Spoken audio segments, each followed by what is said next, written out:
Lagi ka po bang kinakapo sa pera or kaya kung nagkakapera ka ay dumadaan lang ito sa inyo pong mga kamay? Asya, ito isa sa mga sikreto upang sa ganon, kayo po ay hindi nauubusan ng pera. Bagamat nabibili nyo lahat ng mga pangailangan ninyo na hindi naman pwedeng hindi bibilin, lalo na mga pagkain. Ito, mentras kang bumibili, mentras may dumarating na blessing. Mapapansin ninyo, nabili nyo na lahat ang inyong mga pangailangan at pagkatapos, ikaw po ay hindi pa nagigipit sa pera. At ang kagandahan yan, makakaipon ka pa. Proven po ito mga bossing. Ang gagamitin ninyong shell ay ito po na nakatikom. Para ikaw ay maging ganyan sa pera. Hindi yung gastos ka ng gastos. Mainam po mga bossing ko na yan ang gagamitin ninyong shell. At pagkatapos, tatambalan nyo po ito ng bawang. Ito ang kauna-unahan kong ginawa mga bossing ko, ang tambalan na ito. At talaga namang ako po mga bossing ko hindi makapaniwala sa mga blessing na dumating mga bossing. Higit pa sa aking mga ninanais ang mga dumating. Mainam gawin nyo ito ay sa umaga laang.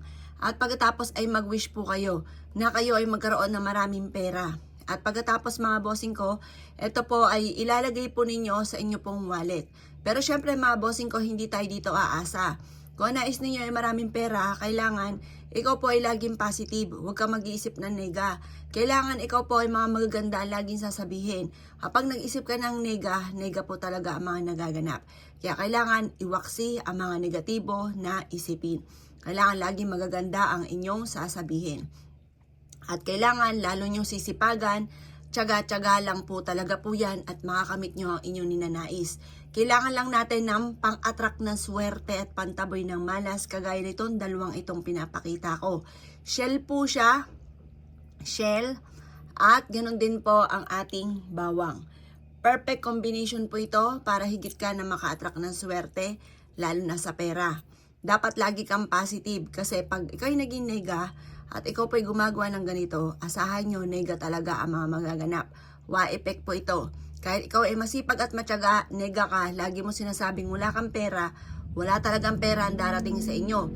Pero kung ikaw ay positive na tao mga boss, at gagawa ka pa ng ganito, masigit ka na makaka-attract ng swerte.